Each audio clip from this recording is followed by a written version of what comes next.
Well, it's been a couple of days. Went ahead and put on the front end.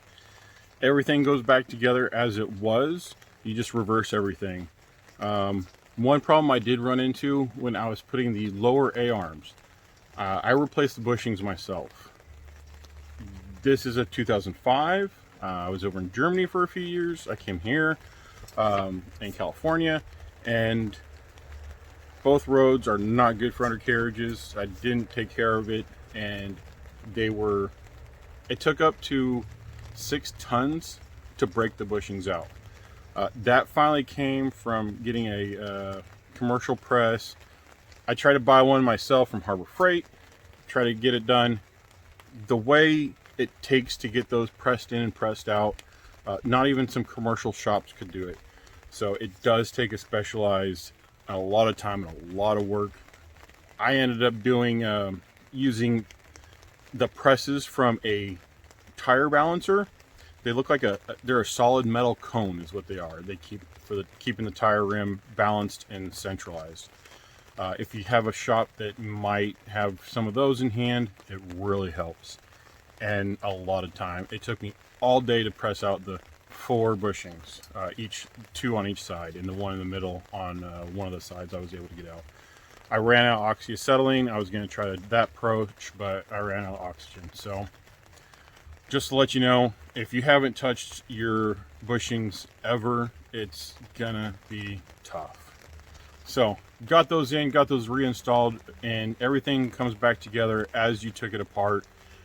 Working inboard towards outboard, it's a lot easier to bottom to top, in to out. So lower control arms, make sure your strut is in, bring those together, and then your bearing assembly, then your caliper. If you've gotten that far, you should be good.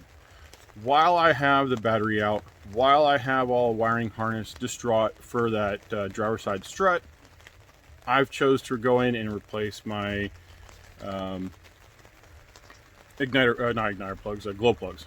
So it'd be a good time if you got a warning light. I got a warning light already. I'm gonna jump in and just go ahead and replace all 4 of mine. There's quite a lot of videos out there that have instructions on what to do. I've already started digging into it, so let me show you what I got.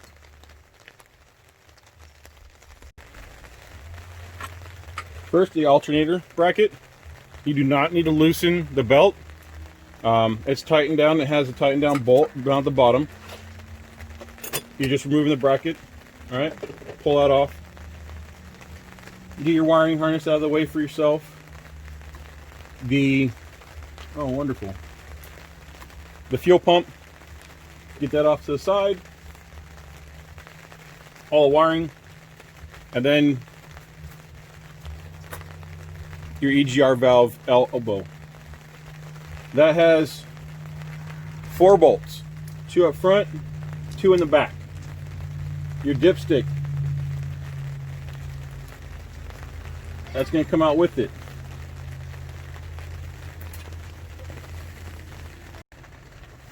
With your EGR valve, below is a bleed off tube, or actually your exhaust tube that comes up. That has a V-band clamp. It looks like a V, it goes all the way around.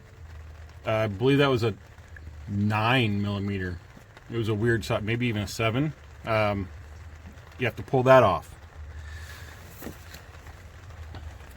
Then you just take and twist it up and out, and it'll come out.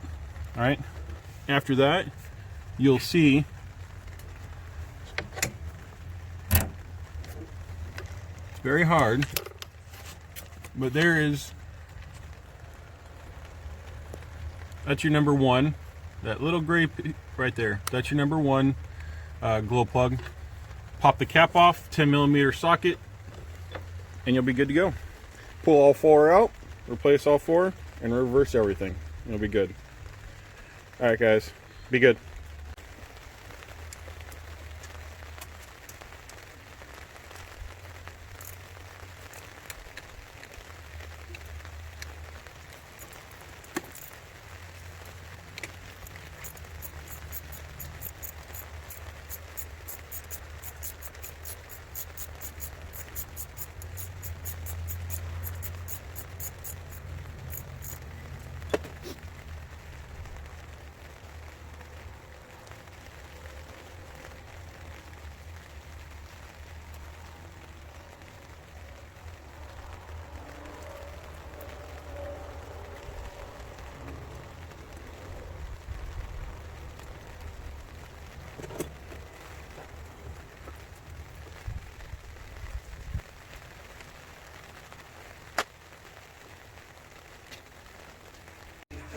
Okay, probably the worst YouTuber ever. I'm sorry.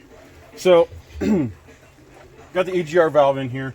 You got to twist it, get it down around, bend it in there. Make sure you're getting it down on the EGR tube that drops down into the exhaust.